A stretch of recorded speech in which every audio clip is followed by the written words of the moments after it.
हम बात कर रहे हैं आर्या राय से, जिन्होंने इस बार दिसंबर 24 का पेपर 300 में से 222 मार्क्स के साथ दिसंबर 2024 के एग्जाम को क्वालिफाई किया है। एग्जाम दे रहे थे। बाकी मुझे कुछ बहुत आइडिया था नहीं। तो फिर जब रिजल्ट आया तो मेरे बहुत सारे जो भी मेरे साथ पढ़ने वाले। तो ये जो एक मोटिवेशन है वो आपको कहाँ से मिली? सर, जो मेरी फैमिली है वो बहुत सपोर्टिव है। खुद को सेल्फ डाउट होने लग जाता है, तो ऐसा आपको भी हुआ था क्या? बाकी सब बिल्कुल हुआ था, सब लगभग सभी के साथ। आपने अपने खुद के डेवलप किए। तो जो याद रखने का ट्रिक है उसका तो मतलब यही है कि आप मल्टीपल टाइम रिवीजन करें। One very welcome to AKJ academy. So recently NTA ने अपना रिजल्ट डिक्लेयर किया। रिजल्ट आते ही बहुत सारे स्टूडेंट ने या यूं कहें कि कुछ ही स्टूडेंट्स ने जो है यूजीसी नेट के एग्जाम को क्वालिफाई किया। आपको पता ही है कि यूजीसी नेट का एग्जाम साल में 2 बार कंडक्ट किया जाता है और हजारों लाखों स्टूडेंट इस एग्जाम की तैयारी करते हैं और एग्जाम को देते भी हैं। लेकिन जाहिर सी बात है कि एग्जाम में वही सफल होता है जो डिटरमाइन होता है और जो लगातार संघर्ष कर रहा होता है। आज हमारे साथ ऐसे ही एक एस्पिरेंट हैं जिन्होंने यूजीसी नेट दिसंबर 2024 के एग्जाम को क्वालिफाई किया है। न सिर्फ क्वालिफाई किया है बल्कि उन्होंने all India ranking 4 AIR 4 achieve किया है। सो आइए जानते हैं हम कि कौन है वो और किस तरीके से उन्होंने इस एग्जाम क्वालिफाई किया। Let's welcome Arya. Congratulations Arya, आपको आपके इस इतने बड़े सक्सेस के लिए सबसे पहले बहुत बधाई पूरी एकेजे एकेडमी टीम की तरफ से। कैसा लग रहा है थैंक यू आप? So much. कैसा सो लग रहा बहुत अच्छा लगा। सो बहुत अच्छा लग रहा है। इतने दिन का जो संघर्ष था वो सब भूल गया। है? अब बिल्कुल, बहुत अभी सब बहुत। लोग। देखिए, वही बात है कि जितना बड़ा संघर्ष होता है सफलता उतनी बड़ी होती है। आज आपको देख करके ये जो कहावत है वो पूरी तरीके से यकीन में बदल गया कि हमने लगातार इतने वर्षों तक प्रयास किया और आज हम पूरे इंडिया के रैंक में 4 पे आते हैं। तो ये बहुत बड़ी उपलब्धि है। तो हम जानना चाहेंगे आपके बारे में सबसे पहले कि आर्या, आप कहाँ से हैं और किस तरीके से आपने यूजीसी नेट एग्जाम के बारे में सुना और कैसे आपने तैयारी शुरू की। सबसे पहले आपके बारे में जानना चाहेंगे। सर, मेरा नाम तो वैसे आर्या राय है।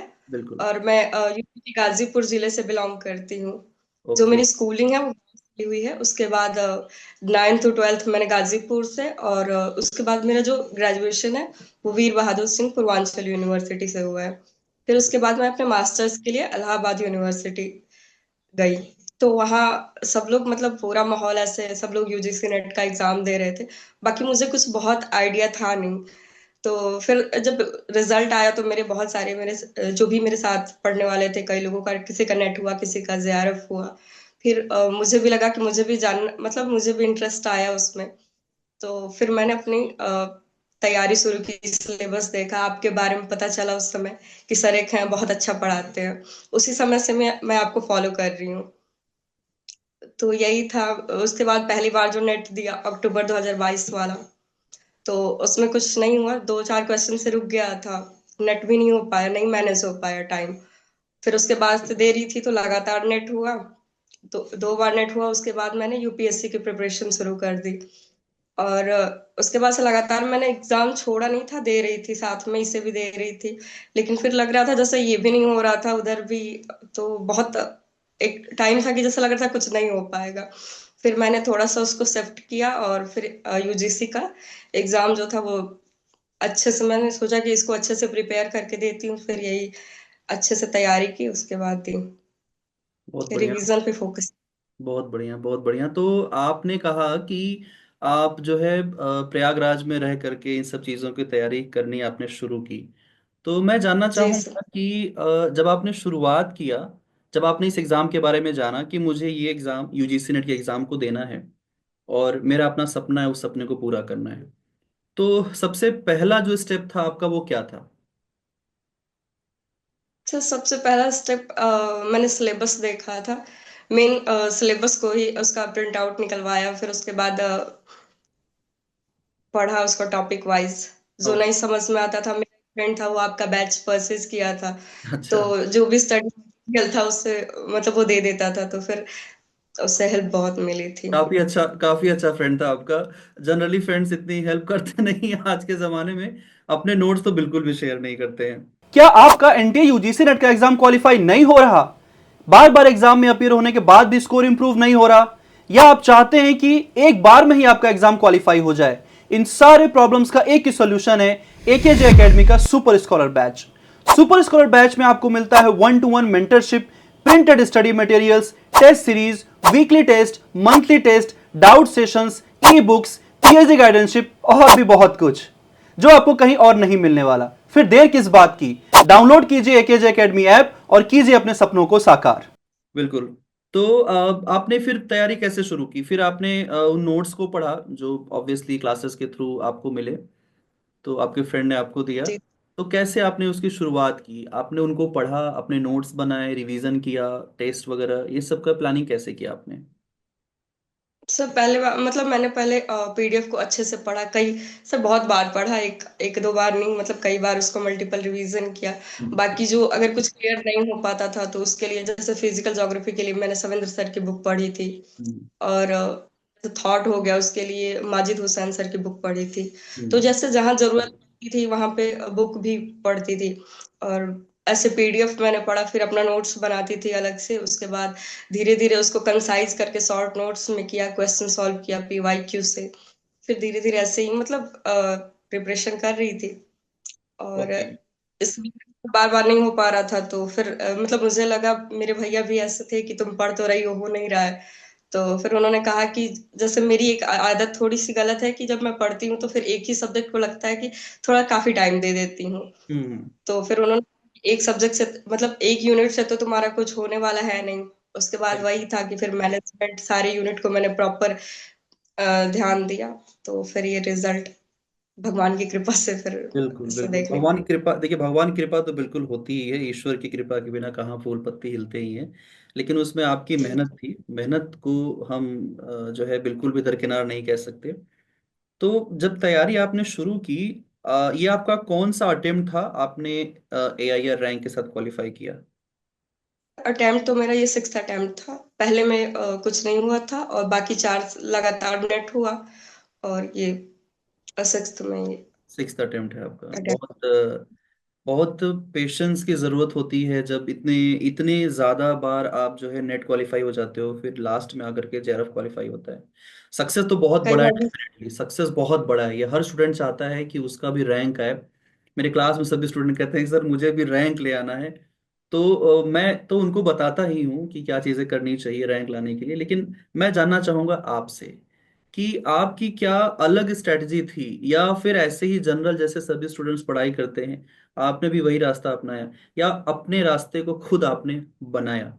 कैसे आपने राइट अप्रोच बनाया? जैसे कि मान लीजिए आपका क्लास अपने सेल्फ स्टडी से आपने बनाया, ठीक है, नोट्स आपने बनाए, तो वो आप कैसे करते थे? रिवीजन कितने दिन पे आप कर पाते थे? या नोट्स बनाते थे तो एक बार ही बनाया फिर उसको एग्जाम टाइम में रिवाइज कर रहे हो आप? क्या तरीका आपने अपना खुद का चूज किया था? सर, जो सबसे पहले तो जो तीन पिलर है इसका, मतलब मेरे अकॉर्डिंग, हम्म। इसके लिए एक सिलेबस है पीवाईक्यू, और आपका शॉर्ट नोट्स। शॉर्ट नोट्स तो ऐसे बनेगा नहीं बार बार जब तक रिवीजन नहीं करेंगे। तो बिल्कुल। यही था कि मतलब सिलेबस के अकॉर्डिंग पहले मैंने नोट्स बनाए। फिर हाँ। उसके बाद धीरे धीरे उसको कई बार रिवाइज करते करते बहुत सारी चीजें जैसे होती है कि याद हो जाती हैं, समझ कॉन्सेप्ट क्लियर हो जाते हैं। तो फिर हम्म। आपका नोट्स जो है धीरे धीरे कंसाइज होने लगता है। तो जो हम्म। मेरा इस बार था, जो मैंने अटेम्प्ट दिया था, वो मेरे सारे यूनिट के जो नोट्स थे वो बहुत कम कम, मतलब कोई 10 पेज, कोई 8 पेज, मतलब ऐसे मैंने कर लिए थे उसको कम में करके। तो ऐसे क्या होता था कि मेरे जो रिवीजन का जो टाइम था वो बच जाता था। बस ऐसे ही क्वेश्चन सॉल्व करती थी, ताकि मतलब कुछ दिक्कत, क्वेश्चन सॉल्व करने में अगर कहीं दिक्कत लगती थी किसी टॉपिक में तो उसको दोबारा क्लियर करना। ओके। जी सर। तो आपका ये सिक्स्थ अटेम्प्ट था। जी सिक्स्थ सर। अटेम्प्ट तक आते आते ज्यादातर स्टूडेंट जो होते हैं वो गिव अप कर देते हैं। सिक्स तो बहुत लंबा हो सर, गया। मेरा खुद का फिफ्थ अटेम्प्ट में जेआरएफ क्वालिफाई हुआ था। तो इतने लंबे समय तक आप अपने एनर्जी को कैसे बरकरार रख पाते हो? आप कैसे खुद को ये यकीन दिला पाते हैं कि नहीं, ये हमारा लास्ट नहीं है, है ना। अगर इस बार असफल हो गए तो कोई बात नहीं, हम अगली बार फिर से प्रयास करेंगे। तो ये जो एक मोटिवेशन है वो आपको कहाँ से मिली? सर जो मेरी फैमिली है वो बहुत सपोर्टिव है, बाकी आसपास के लोग जैसे है, मतलब कोई भी है, सबके जीवन में कोई होता है। जो मेरे भैया हैं सर, हम्म। मम्मी पापा तो सबके ही सपोर्टिव होते हैं। मेरे पापा किसान हैं, तो जो मेरी पढ़ाई का खर्च है या फिर हर चीज जो है मेरे भैया ही किए हैं। या हम्म। फिर मेरे सभी चीजा हैं वो भी मेरे लिए बहुत सपोर्टिव रहे हैं। और हम्म। पूरी फैमिली मेरी बहुत सपोर्टिव रही है। किसी की मतलब नेगेटिव जो भी है चीजें वो अपने तक ही रखते थे, मेरे तक पहुंच ही नहीं पाती थी कोई मेरे बारे में क्या कह रहा है। तो था सर, कठिन था, खुद भी लगता था कि अब नहीं हो पाएगा, छोड़ देते हैं, मतलब एक ही तरफ अपना शिफ्ट कर लेते हैं। लेकिन फिर जब यूजीसी का फॉर्म आता था तो फिर मन में हलचल मचने लगती थी, लगता था नहीं, भर दे फॉर्म, भर दे फॉर्म। तो खुद को रोकने के बावजूद भी फिर फॉर्म भर देते, फिर वही पढ़ाई अपना जारी रखते थे। तो मतलब अ, कहीं ना कहीं हम ये मान सकते हैं कि आपको यहाँ ये चीज को हासिल करना ही था, ये आपके दिमाग में एकदम फिक्स था कि मुझे ये चीज यस लेनी ही है, एट एनी कॉस्ट। समय यस बेशक थोड़ा अधिक लग गया, थोड़े एफर्ट ज्यादा लग गए, बट हम ये कह सकते हैं कि आज आप सक्सेसफुल हैं। जिस एग्जाम की तैयारी आपने शुरू की, आज आप उस मुकाम पे पहुंच चुके हैं। जो आपने सोचा वो आपने अचीव किया। तो सोचने से लेकर के अचीव करने तक की जो लड़ाई है, उस लड़ाई में फैमिली का साथ होना बहुत जरूरी बात है। बात आपने बिल्कुल सही कही कि फैमिली कहीं ना कहीं जब तक आपको एक सपोर्ट नहीं प्रोवाइड करती है, तब तक एक स्टूडेंट के लिए सोसाइटल प्रेशर को हैंडल कर पाना बड़ा मुश्किल होता है। स्टूडेंट को दो तरीके के प्रॉब्लम्स फेस करनी होती है, आई थिंक। जो प्रेशर है, एक तो सोसाइटी का है, दूसरी उसकी खुद की सेल्फ प्रिपरेशन की है। कई बार सेल्फ डाउट भी होने लगता है, अरे यार होगा भी कि नहीं होगा। दूसरे जो बोलते हैं वो तो जी बात ठीक है, खुद को सेल्फ डाउट होने लग जाता है। तो ऐसा आपको भी हुआ था क्या? जी सर, बिल्कुल हुआ था। सब लगभग सभी के साथ ये मतलब मुझे लगता है कि होता होगा, क्योंकि जब इतना लंबा जर्नी होता है तो फिर बीच में लगता है कि क्या मुझसे नहीं, मतलब मैं इसके लायक नहीं हूँ या मुझसे नहीं हो पाएगा। फिर लगता है कि नहीं। मेरी एक फ्रेंड भी थी तो वो हमेशा कहती थी कि तुम अगर तुमसे नहीं होगा तो फिर किससे होगा, पढ़ती रहो, हो जाएगा एक दिन। तो फिर यही था कि मतलब बहुत सारी चीजें हैं कि आपके पास इतना अच्छे अच्छे लोग होते हैं, तो फिर वो मोटिवेशन, कभी आप मतलब डिमोटिवेट भी होते हैं तो वो चीजें हैं कि वो आपको घर वाले हैं या फिर दोस्त हैं, वो आपको हेल्प करते हैं मोटिवेट होने में। बिल्कुल बिल्कुल।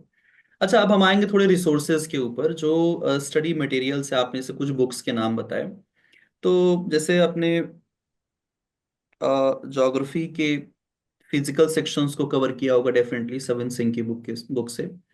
और थॉट का माजिद हुसैन डेफिनेटली उससे कवर किया होगा, या माजिद हुसैन की ज्योग्राफी ऑफ इंडिया की भी बुक आती है, तो उससे भी पढ़ा ही होगा। तो इन बुक्स के अलावा आपने कोई, क्योंकि केवल फिजिकल तो है नहीं अपने एग्जाम में, और सिर्फ ज्योग्राफी ऑफ इंडिया तो है नहीं डेफिनेटली। तो एक बड़ा सेक्शन है प्रैक्टिकल ज्योग्राफी का, एक बड़ा सेक्शन है population, settlement, industrial, trade, transport, इन सब का भी है। तो इन बाकी सेक्शंस को आपने कैसे हैंडल किया?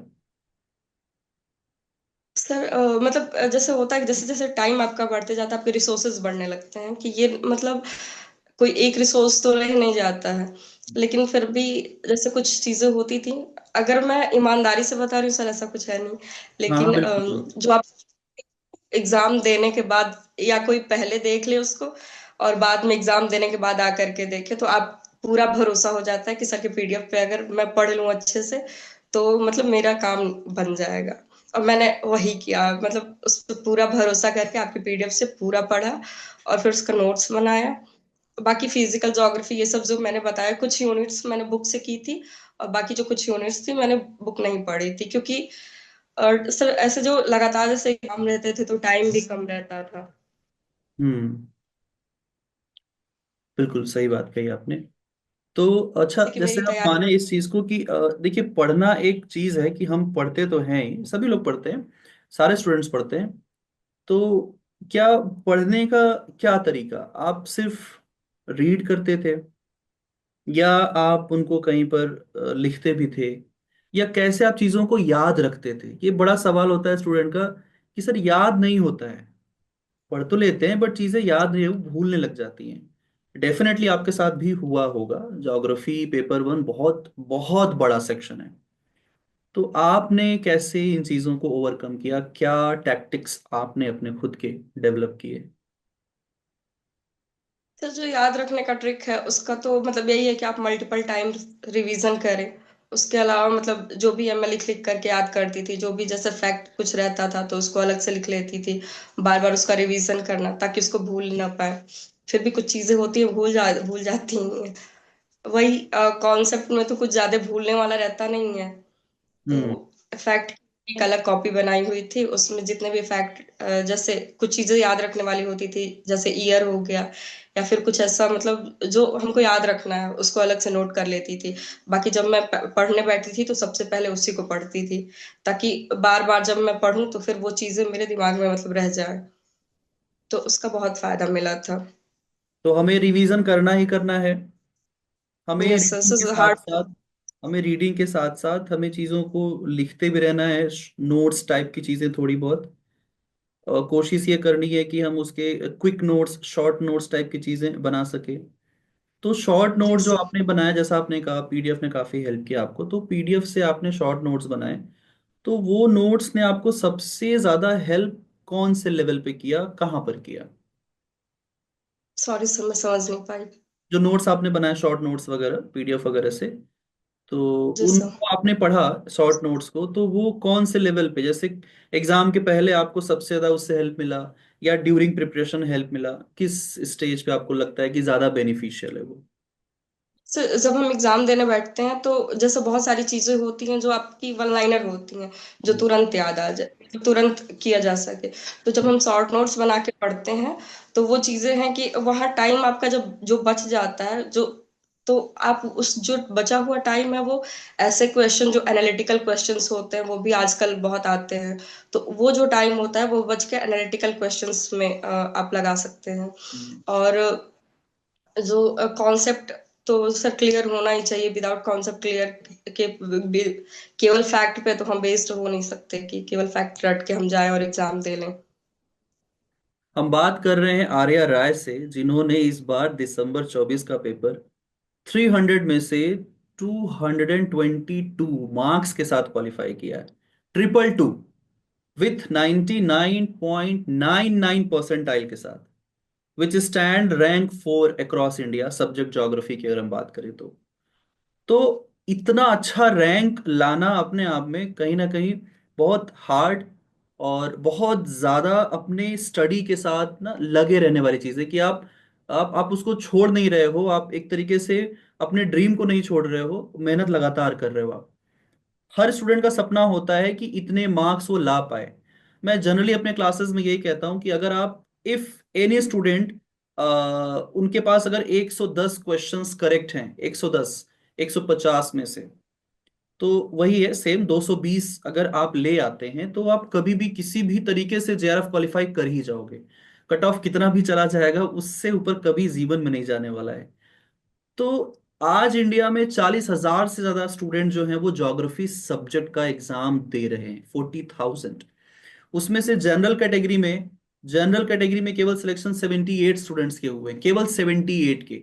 कट ऑफ गया इस बार का 104 क्वेश्चन, 104 क्वेश्चंस गए।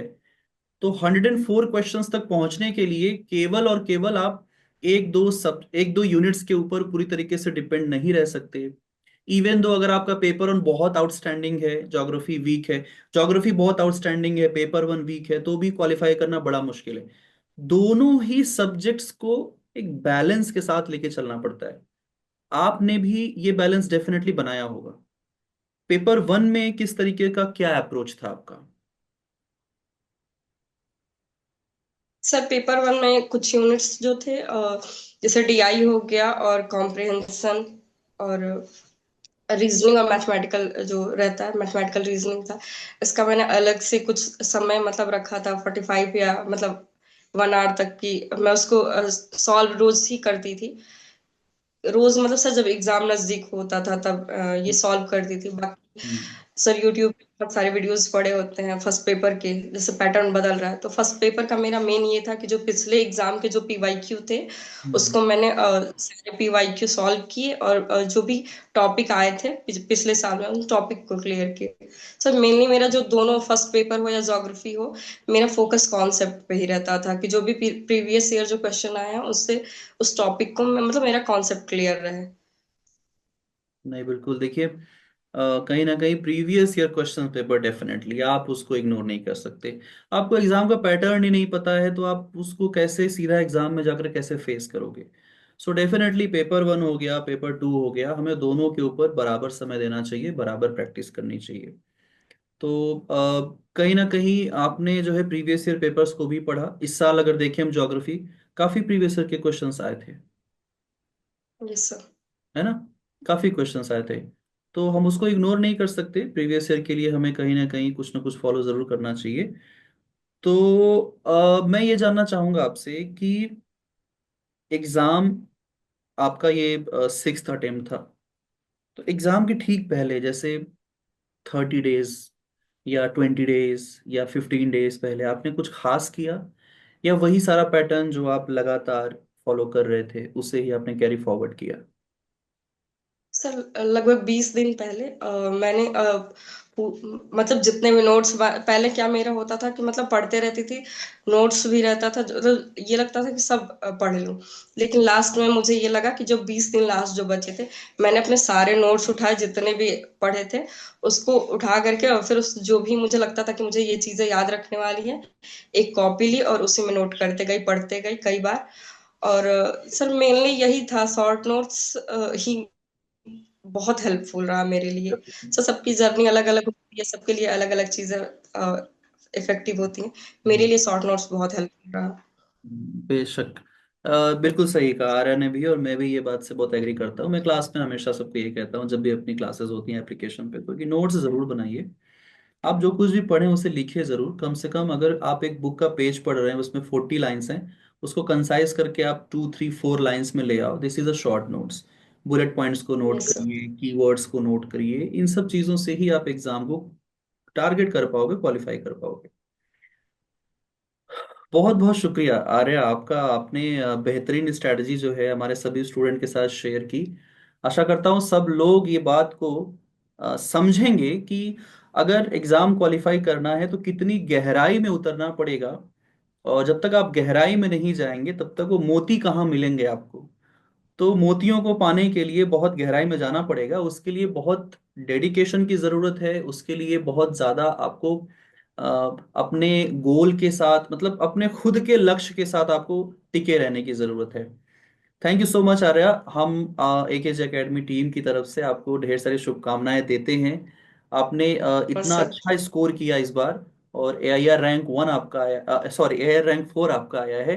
कहीं ना कहीं फैमिली मेंबर्स आपके काफ़ी खुश होंगे, हम लोग भी बहुत खुश हैं जब भी अपने बीच का कोई स्टूडेंट क्वालिफाई करता है और रैंकर्स के कैटेगरी में आते हैं। तो अब मैं चाहूंगा कि आप जो है चलते चलते हमारे सभी जो एस्पिरेंट्स हैं, जो आने वाला जून का पेपर है, कहीं ना कहीं किसी का सेकंड अटेम्प्ट होगा, थर्ड होगा, कोई आपकी तरह सिक्स्थ अटेम्प्ट में होगा, तो उनके लिए कुछ ऐसी बातें जो उनको मोटिवेट कर दें कि नहीं, ये जून का एग्ज़ाम हमारे लिए है।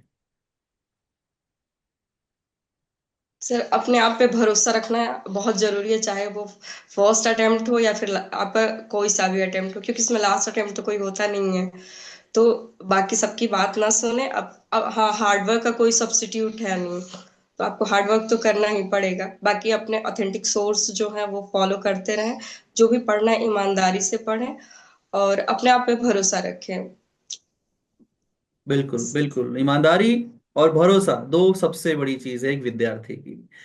थैंक यू आर्या, आपको बहुत सारी बधाइयाँ आज हमारे इस एपिसोड में आने सर, के लिए। सर आपको भी बहुत बहुत धन्यवाद, मतलब किसी आपकी बहुत हेल्प रही है।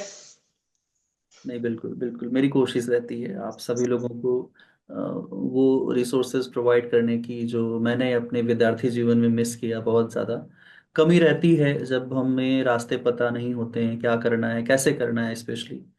तो मेरी कोशिश वो रहती प्रैक्टिकल प्रैक्टिकल जब हम पढ़ते थे तो जैसे बुक से कई बार चीजें जो होती थी कि नहीं समझ में आता था पहली बार, सब थोड़ा सा जो मेरा बेस था वो ज्योग्राफी का उतना अच्छा नहीं था, तो जो चीजें थी कि नहीं समझ में आती थी वो आपके पीडीएफ से बार बार जैसे पढ़ करके वो चीजें बहुत, मतलब बहुत इजी हो गई मेरे लिए। बिल्कुल कोशिश करते सच। हैं हम लोग कि पीडीएफ्स को और आसान बनाया जाए स्टूडेंट के समझने लायक। Yes sir. ठीक है। Thank you Arya, thank you. बहुत अच्छा लगा जान करके कि आप जो है लगातार हमारे साथ जुड़े रहे, पढ़ाई करते रहे। और मैं चाहूंगा सभी स्टूडेंट जून के एग्जाम की तैयारी करें, अच्छे से करें और लगे रहिए, क्योंकि देखिए अटेम्प्ट कोई भी हो, जैसा कि आर्या ने खुद कहा, अटेम्प्ट कोई भी हो, अटेम्प्ट से नहीं घबराना चाहिए। बस हमें वो चीज़ करना है, क्वालिफाई करना है, इस चीज़ को दिमाग में हमेशा बना करके रखिए। Thank you so much Arya. Sir.